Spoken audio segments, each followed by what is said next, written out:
지금까지 KF-21의 공동개발과 관련해 한국의 뒤통수를 여러 번 날렸던 인기가 결국 선을 넘는 행보를 보이고 있습니다. 출구식 당일까지만 해도 기존의 분담금 미납 문제를 말끔히 해 한국과의 방산 동맹을 굳건히 하겠다던 임기는 그로부터 2달이 지나도록 감감무소식이자 이에 의문을 품은 한겨신 기자의 취재 끝에 그들이 한국 몰래 제3국과의 방산 계약을 체결했다는 충격적인 진실이 세상에 드러난 것인데요. 마치 한국을 조롱하는 듯한 비상식적인 행동이 계속되자 참다 못한 한국 정부는 마침내 칼을 뽑아들었습니다. 인류의 오랜 라이벌이자 최악의 적대 관계인 나라 의회의 EV의 수출 관련 폭탄 발표를 선언한 것이죠.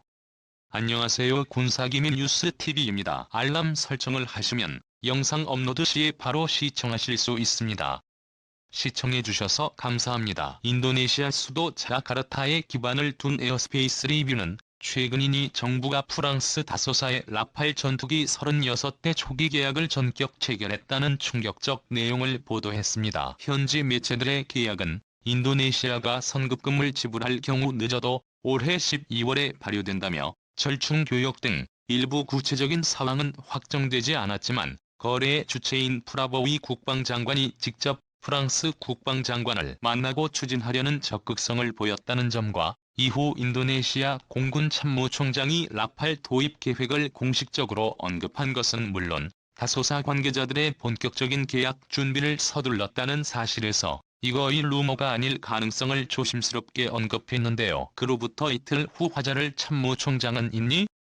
는 올해부터 2014년까지 다양한 현대식 방위 장비를 갖출 계획이고 여기엔 보잉사의 애플 15에서 추가로 구매 예정인 12대의 앞발 전투기가 포함돼 있다며 결국 총 48대의 라파엘 전투기 도입이 기정사실임을 인정해 논란을 일으켰습니다. 아시다시피 인기는 한국과의 KF-10의 7개발에 참여하고 있는 나라로 원칙상 1조 7,300억 원의 분담금을 지급하기로 약속했음에도 현재까지 지급한 돈은 착수금을 포함 고작 2,200억. 그런 이들의 갑작스런 입장 변화를 시도한 건 KF-11에 대한 출구식 직후로 기대했던 것 이상의 스펙으로 인해 제3국들이 관심을 나타내면서부터였습니다. 당시 방사청 관계자에 따르면 인기 측은 한국 국방부와의 회담 중 최대한 지원을 아끼지 않겠다는 의사를 표명하며 보람의 사업에 대한 공동개발 지속 의지와 함께 수천억 원에 이르는 분담금 체납 문제 또한 빠른 시일 내 실무 협상을 통해 종결시키고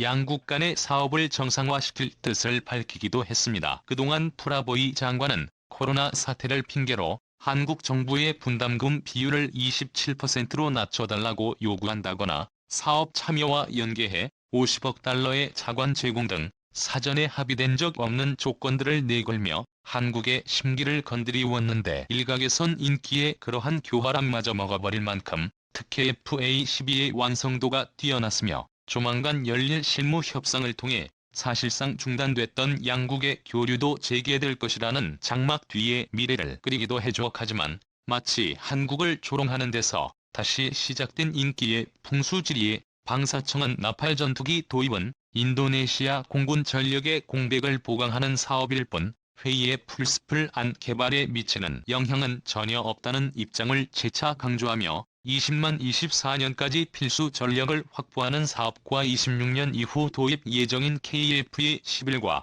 비교 대상이 아니라고 해명했지만 정작 현지 보도를 확인하는 데 시간이 필요하다면서도 라팔 전투기 도입 관련 어떠한 홍보나 협의가 없었다는 것에 당혹감을 감추지 못했습니다. 그도 그럴 것이 인도네시아의 넉넉지 못한 국방비 사정상 48대에 달하는 라팔 전투기를 대량 구매할 경우 KF-C의 사업을 포기할 수 있다는 우려가 꾸준히 제기돼 왔고 이것은 단순 분담금 문제를 넘어 한국의 막대한 손실을 초래할 수밖에 없는데요. 당초 한국 정부는 인기를 발판 삼아 동남아 전체로 시장을 확대할 계획을 세우고 있었고 이는 시장 진출 실패는 사실상 모든 잠재 고객을 뺏길 가능성을 의미하기에 기회비용적 측면상 이는 한국 방산 역사상 최악의 악재가 될 수밖에 없습니다. 현지 소식통에 따르면 인도네시아 정부의 공식적 발표가 없었고 특별한 동향도 파악되지 않아 관련 보도가 사실인지 여부에 대한 별도의 확인 절차가 필요하다는 입장이지만 안타깝게도 이기틀이 크게 착과 부부의 이용에 한국인들은 같은 방법에 결코 두 번 당하지 않는다는 것이었죠. 해당 소식이 흘러나오자마자 한국 정부는 곧장 인도네시아 전체를 충격에 빠뜨릴 폭탄 발표를 날렸습니다. 그것은 바로 인기의 최대 라이벌이자 적국인 말레이시아에 한국의 모든 첨단 무기를 전격 수출하겠다는 것. 사실 한국 정부는 이미 몰래 그들이 또다시 통수칠 것을 우려하여 각종 보험을 들어놓은 상태였는데요. 표면상으로 한국은 주한 영국 대사와 주한 말레이시아 대사 등 전투기 도입 가능성이 있는 나라들의 외교관을 초대하고 통상적인 절차로 위장했으나 뒤에서는 전문가들을 해당 국가에 몰래 파견해 최적의 비행 시기와 맞춰 각종 무기 수출 상담을 추가로 진행하는 등 단순 전투기뿐만이 아닌 미사일과 장갑차 등 다방면의 무기 계약을 추진했던 것으로 밝혀졌습니다. 이 과정에서 유독 높은 관심을 보였던 국가는 다름 아닌 말레이시아로 이들은 오랜 기간 인도네시아를 적극으로 간주하여 현지해왔는데 KF의 11을 상상도 못할 스펙이 밝혀진 마당에 만약 인니와의 계약을 막고 자신들이 그 자리를 차지할 수 있다면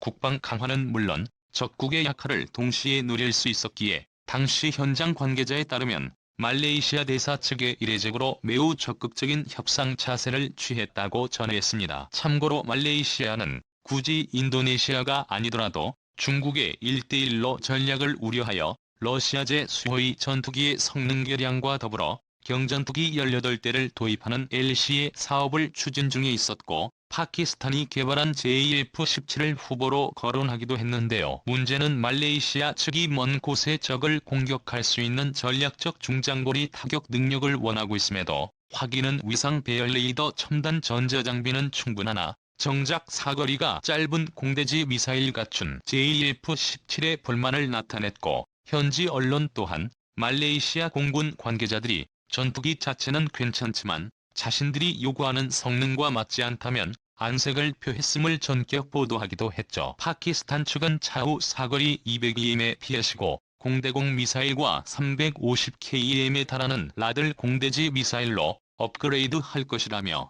말레이시아를 상대로 물밑 작업에 여념이 없었지만 합계 그 시기 인접국인 대국이 중국과의 연합훈련에서 중국 공군을 참패시켰다는 소식의 전해짐에 따라 전문가들은 발빠르게 변하고 있는 국제정세에 조바심이 난 말레이시아 측이 결국 한국 회의의 부인 11 사업에 눈을 돌렸을 가능성이 높다고 내다봤습니다. 해당 소식이 전해지자 말레이시아와인의 네티즌들은 온라인상에서 치열한 키보드 배틀을 벌여 또 다른 화제를 모았는데요. 말레이시아인 한 명이 신뢰할 수 없는 파트너인 인도네시아를 쫓아내고 자신들을 대신 놓자는 말에 크게 분노한 인기 네티즌들은 그의 페북을 테러하는 지경에 이르렀는데 오히려 그는 이니 정부가 지불한 지분은 20%에 지나지 않고 더 많은 기술 이전을 요구하는 대담성이 뻔뻔스럽다며 설사 한국이 개발한 기술을 가져온다 해도 민의는 그것을 이해하고 보존할 수 있는 인프라가 존재하지 않기에 지금이라도 어리석은 요구 조건을 포기하고 계약 불이행에 대한 재정적 손해 청산과 한국에 사과할 방법을 적극 모색해야 한다며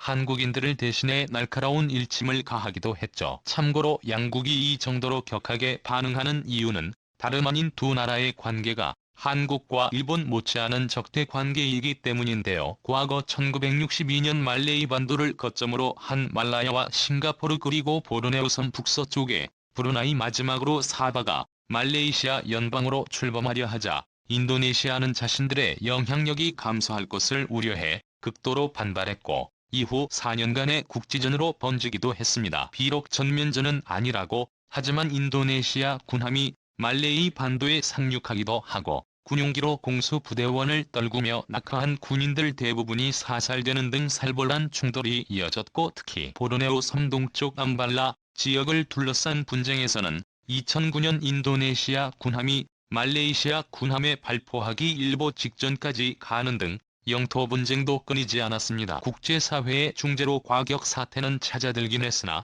이번에 말레이시아 레이니 근로자들에 대한 처우 문제가 또 다른 갈등을 만들었는데 불법 체류 근로자를 적발할 경우 채찍을 사용하는 일명 태형을 가하자 해당 방법이 매우 모욕적이라며 인민의 반대 여론이 들끓었고 동시에 인리 정부가 20년 가까이 해마다 벌어지고 있는 산불 문제를 방관하여 말레이시아 측의 각 도시에서 나타나고 있는 호흡기 환자와 며칠씩 이어지는 휴교 사태에 책임을 지라며 험악한 분위기가 연출되기도 했습니다. 유럽과 마찬가지로 이들의 적개심은 스포츠에서 노골적으로 드러나는데 2010년 동남아 국가들의 축구 대회인 스즈키컵 1차전 당시 관중석의 신경전이 패싸움으로 번지자 자칫 분위기가 과열되어 위험한 상황에 말려들 수 있다는 경고에 따라 일부 외국인들을 중심으로 집권 포기 움직임이 포착될 정도였는데요. 안 그래도 최악의 상황에 코로나로 인한 방역 문제까지 불거졌으니 일각에선 양국의 군비 경쟁은 단계화 현상이고 한쪽의 막강한 화력은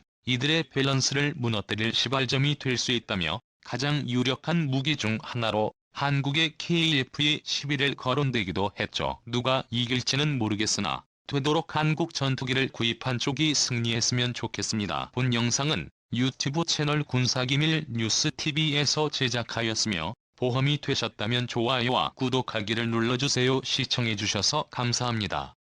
다음 영상에서